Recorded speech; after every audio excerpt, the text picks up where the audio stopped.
Hello everyone and welcome back to another video. Today we're starting out behind the Pirate Cove and this is a pretty weird sight, but as you can probably tell from the intro, we are going to be working on this area a little bit and I needed everything cleared out of here. Now I love how this turned out from the last video, building up this cave here. I think that it works really well in the area. I love the color of it. The vines are a little bit overgrown right now, but I think overall it's a good look for this area. And so I want to kind of carry this all the way around behind town and make a pretty big hill over here. I want it to be a little bit taller than that one even, and quite a bit wider. So I'm excited to work on that a little bit later on. But in between episodes, I've been doing some caving and I've gotten quite a bit of copper and iron and gold and stuff. And I've just been smelting it all in these two furnaces right here. And that's starting to actually be a problem because we're running out of fuel pretty quickly. It takes a lot to power these. And so I've just been making some more dried kelp blocks.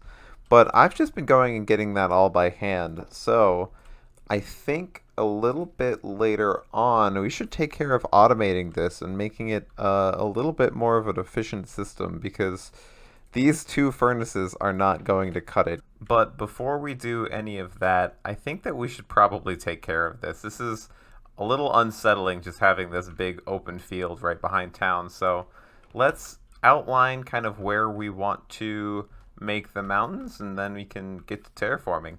And there we go. I've just done the scaffolding for it right now, but I can already tell that it's going to make a huge difference in how the cove looks. Let's get another shot from over here. I think with a few more shops in here as well, it'll make a huge difference. So I think let's put in the rest of the stone now and get the moss and everything all over that. And then we'll get a better picture for how it's looking. And there we go. We are all done now. So you can see that I kind of mimicked what we're doing over here. I did the same moss on the top, but I dotted around the little bushes a little bit more, just to add a little bit more color there. But overall, I'm really happy with this. I did little patches of the mossy cobblestone over here, and there's a couple more just spaced throughout. And I tried to group those up with the leaves, so it would look like the leaves were growing into the rocks a little bit, and all of the moss and everything was growing in. And I also put the trees on top, and I tried to focus more of the trees over on this side, so that it would help level out with the taller mountain over here. So I think that does a pretty good job of it. It makes this nice kind of swoop shape in the skyline here, and I think that's great. I just love how big that tree grew up, and it's almost on the top of the mountain range. I thought about putting something up there, and so I wanted to keep it clear just in case something comes to me later on. So if we come out here, I've made this little path in between these two, and it hooks up to this lake. But if we sneak around the corner here, I've totally redesigned how this path goes too. I've added the coarse dirt just to make it seem like the pebbles and stuff were mixing in with the dirt on the ground. I added more of the bushes along the sides. Some of these vines are actually going to grow all the way down. I think that's going to look cool once they hit the actual stone. And then if we come up here, I added a bit more of a curve to this. There's this huge open space here now, which I think we could do something with later on. And then right now I've just got a little hole in the wall, but we'll get to that a little bit later. But I think this looks 1,000 times better than we had it before. The trees were nice, but they kind of seemed a little bit short compared to what I was thinking about. And I think that the stone in the back looks really great. And we're going to build up some more of these houses a little bit later on. I think we're going to get to at least one more. But before we do anything else, I actually got a message from Sam on Discord, and I'm going to pop over to see him really quickly. See, a couple weeks ago, another person on the server, Steven, had a scavenger hunt, and we managed to find the clue for it. So, I've been doing a little bit of talking with Sam, and he wants to make a bit of a trade for this. Steven has been building out his base pretty much in solitude, so he's pretty far away from everybody here. And these are the only coordinates that we have to his base. So I think it would be worthwhile for us to trade these to Sam for a pretty big favor. And I'm going to meet him where I actually found the clue, which is just over here. For anyone that was following along on the last server, we had a tree that spawned in with a bit of a chunk generation error. And so half of it was missing. And that was the only clue that we really got to where this was hidden. And I was able to find it just around spawn pretty quickly in this chest. So let's meet up with Sam, and we'll make that trade for an IOU. I wouldn't have spotted it.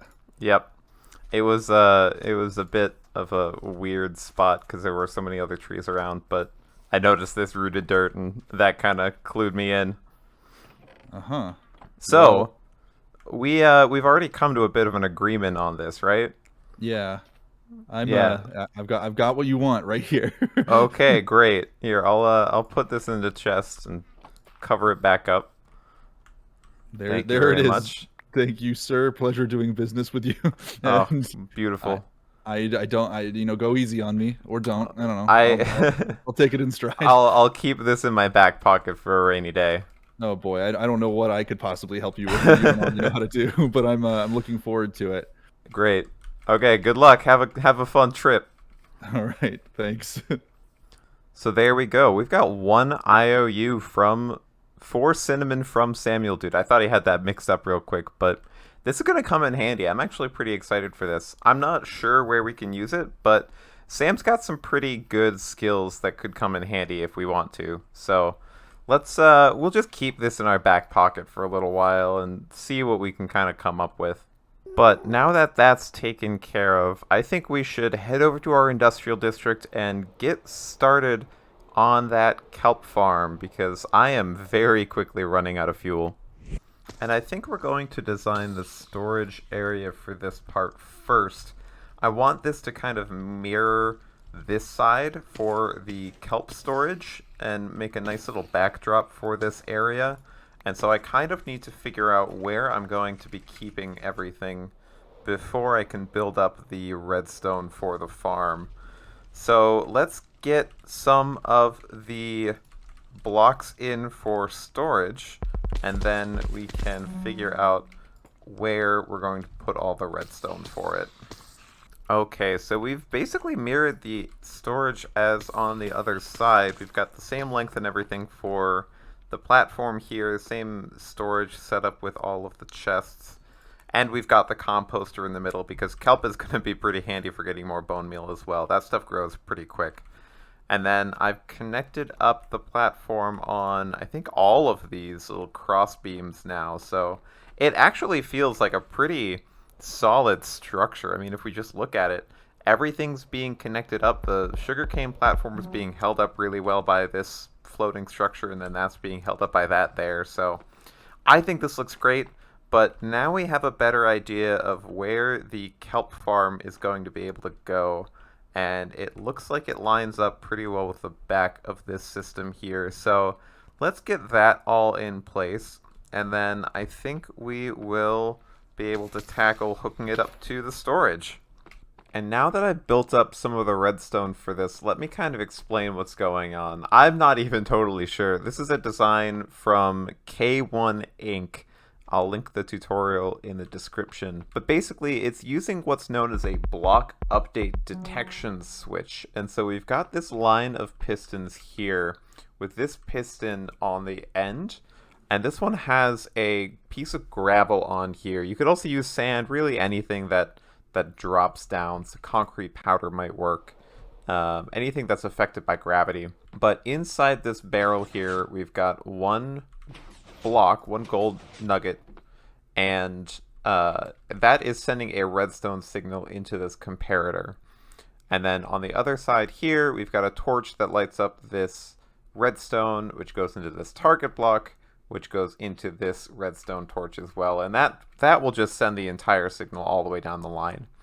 So essentially, when you update this, the block detects that something has changed, and it will trigger this piston on the end to shoot up, which turns off this comparator, which basically turns off the line. And so that will update each of these pistons to push it out. So no matter where it is that we actually place this block, it will always update. And frankly, this is kind of like magic to me. I don't fully understand how block update detection works, but it's definitely something that I will try to use a little bit more just to get more familiar with it, because having these pistons acting almost the same way as observers do is pretty powerful stuff and could definitely come in handy with wood farms or anything like that where we constantly want to have the block being pushed out. So I've got the same design on each side here. I replaced this one with a block of amethyst just to show that it doesn't really need to be anything specific there. And we're going to tile this up on the other side as well, and then also going up a couple of levels. So I'm not sure exactly how many levels this needs to go up. I'm probably going to do maybe 5 or 6 just to meet up with the bottom of that layer. But this is pretty much it. And we're just going to be copying this same design over and over until we've got everything that we need. There we go, 4 layers on each side, and it looks awesome. And it works pretty well too. We've been AFK here for, I don't know, maybe an hour and a half. And we've gotten quite a bit of kelp and even some bone meal. I put some in here just because I had some on hand, but it's still been pretty good at that, and I think once this loads up all the way, it'll work pretty well. So basically the way this works is we've made the same module there on each layer, so we've got 8 total farms there, and everything gets pushed down into the middle of that water stream, and there's just a hole at the very bottom, so you can see it, and the kelp gets shot all the way across, similar to how we have the water streams on this side. Overall, it kind of looks like a face. You got the eyebrows up there and then a little smile coming in, so that looks really cool, and it's pretty efficient too, so I'm really happy with that. And I've also gone and extended out the sides of this because I think that this would look really cool if we just kept adding farms up here and really filled in all of this empty space with some farms. And I think it really makes a nice backdrop for this area as well. It's not an angle that we're going to see quite a bit, but even through the tinted glass there, you really do get a nice little back of it. But I only did half. So maybe sometime in the future, I think we'll go through and we'll just add in a back to this, even if it's just a cover to cover up all the redstone. But I think that even without the cover, it still looks really cool from the back. You get the exposed redstone and everything, kind of similar to if you were to dive down here, you get all the redstone torches. So I'm not too worried about this. One thing that you might notice here is that the copper up on the top part has all oxidized. So it's all that blue-green kind of look. And then down here, this is still pretty fresh. So we've got some different colors here, and I'm not sure how I feel about that. I think I do prefer the non-oxidized copper. I think that looks so much better with the deep slate. So maybe next week we'll see about taking care of this. So I've packaged up all of the kelp now, and we're back in the Pirate Cove. And now I need to turn all of this into dried kelp. And I've kind of cleared out an area in here that I want to transform. So what I'm thinking for right here is we need a little blacksmith area. Right now we've got just that one anvil, and we've got a grindstone in here as well. So I think we can totally transform this whole area into a blacksmith built into the mountain. So how about we take care of that in a time lapse?